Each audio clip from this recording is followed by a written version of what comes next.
Hello, students and participants and the viewers, and also those who are preparing for trademark agent exam.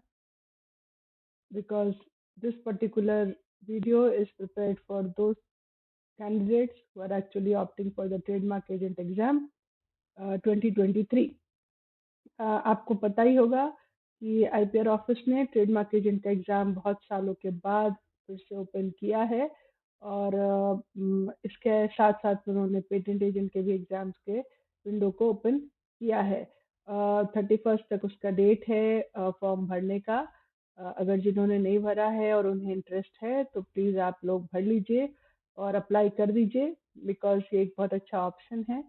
Question ये उठता है कि क्या ये अच्छा करियर ऑप्शन है?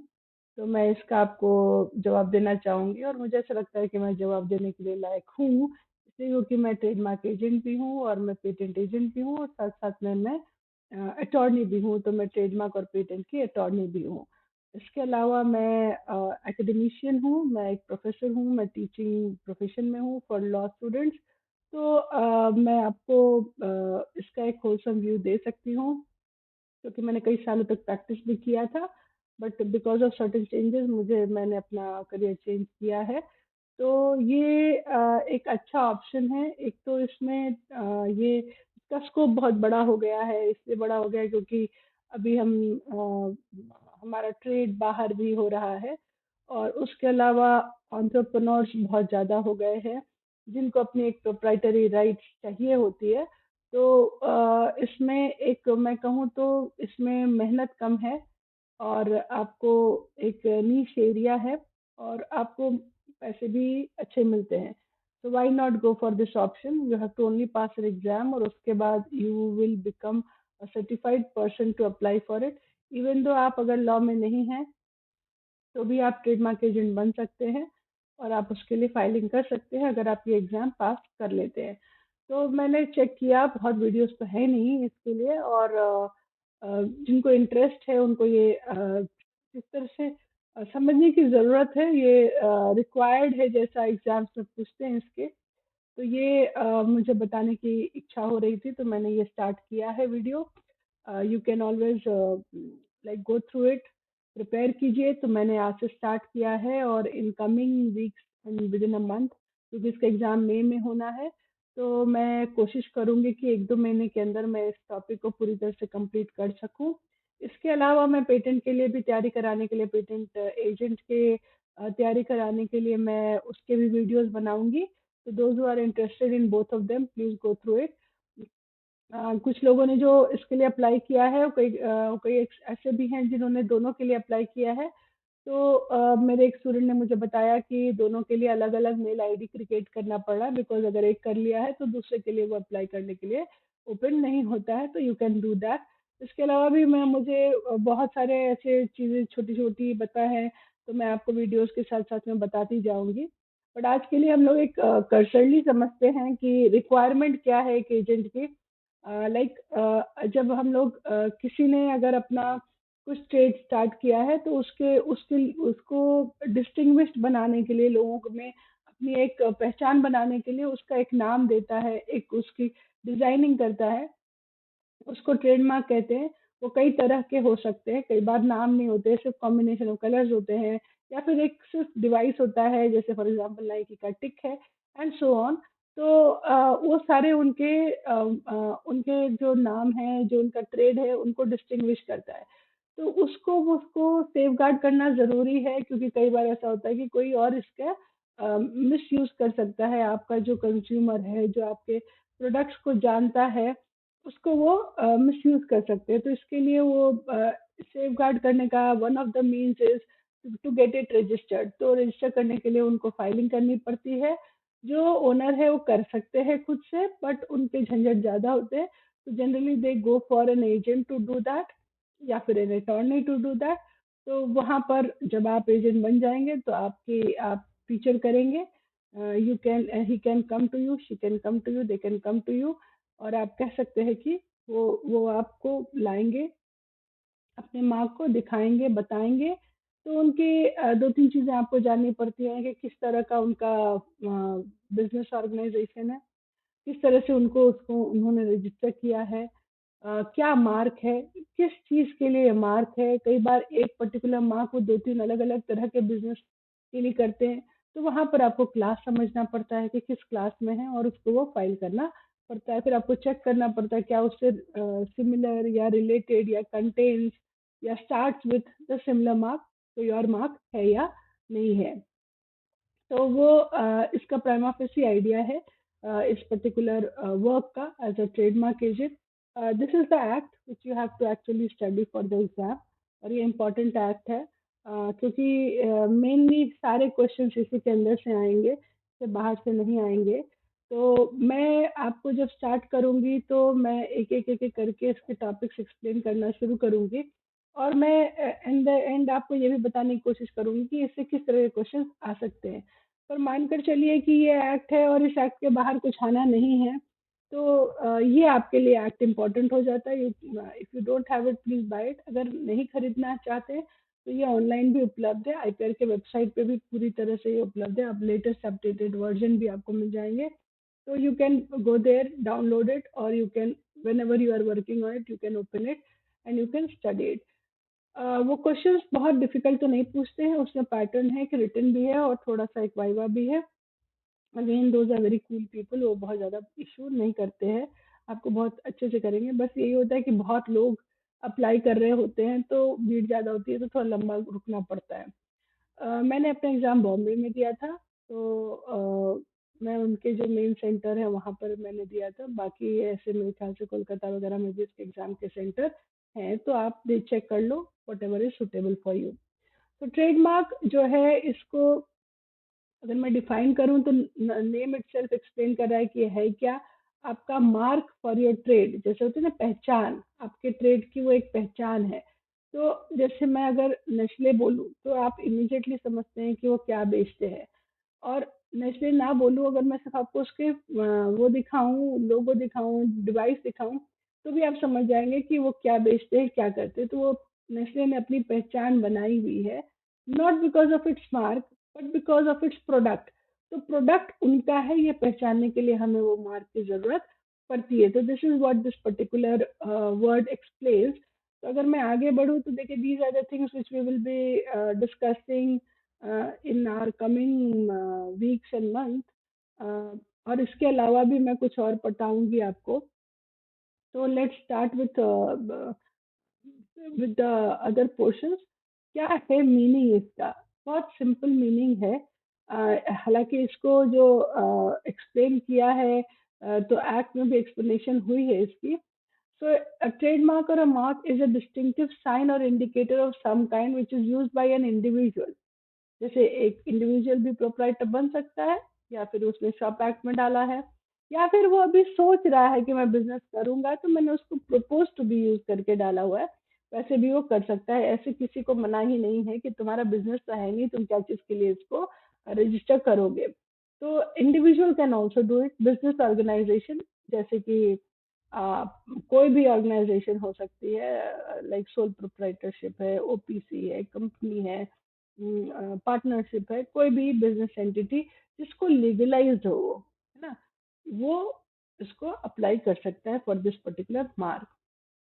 उनका मार्क का क्या ये है, कॉन्सिक्वेंस है, क्या यूजेस है। तो uniquely identify the source of its product, तो कहाँ है, कहाँ से आया है, ये एक्चुअली जानना बहुत जरूरी हो जाता है उस पर्टिकुलर प्रोडक्ट को। जैसे मैंने कहा कि अगर चॉकलेट है और चॉकलेट पे नेस्ले लिखा है, तो you are knowing that it is coming from a Nestle company. Products or services to consumers and to distinguish its products or services from other entities। ठीक है, it can take almost any form। जैसे मैंने बताया कि sound mark भी होता है, smell mark होता है, टेक्सचरल होता है, डिवाइस होता है which is logo, then there is name, then there is combination of colours. कुछ भी हो सकता है मार्क में, जो भी आपके को डिस्टिंग्विश करता है आपके बिजनेस को, which can almost take any form as long it is capable of identifying and distinguishing specific goods or services। जैसे मैंने बताया कि सिर्फ ये इसके लिए ही नहीं है, वो आपके सर्विसेज के लिए भी काम करता है।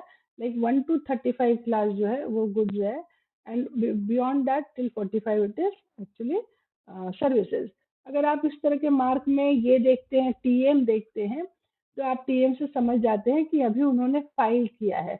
जिस भी मोमेंट आपका क्लाइंट फाइल कर देता है, उस मोमेंट वो यूज कर सकता है ये टीएम अपने मार्क के साथ में।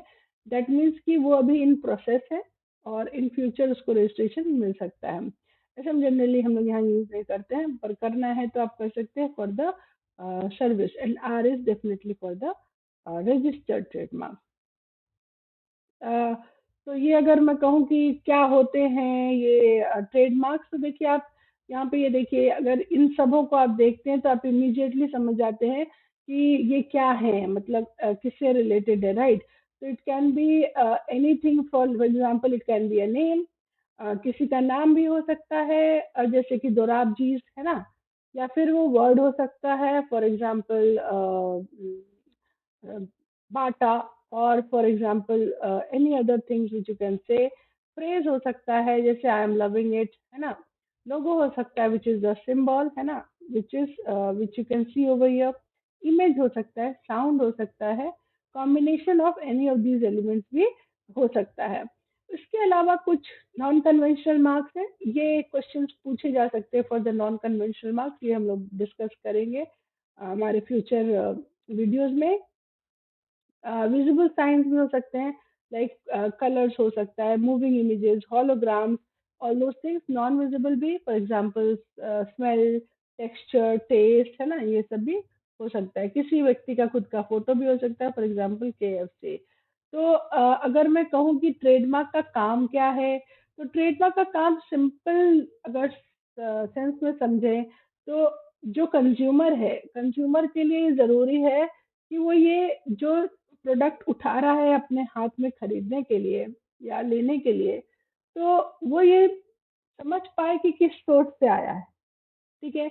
उसकी क्वालिटी वो एश्योर्ड है या नहीं है, मतलब उसको वो मिलेगा, या वो ही क्वालिटी आ रही है या नहीं आ रही है, क्योंकि उसको सोर्स पता है।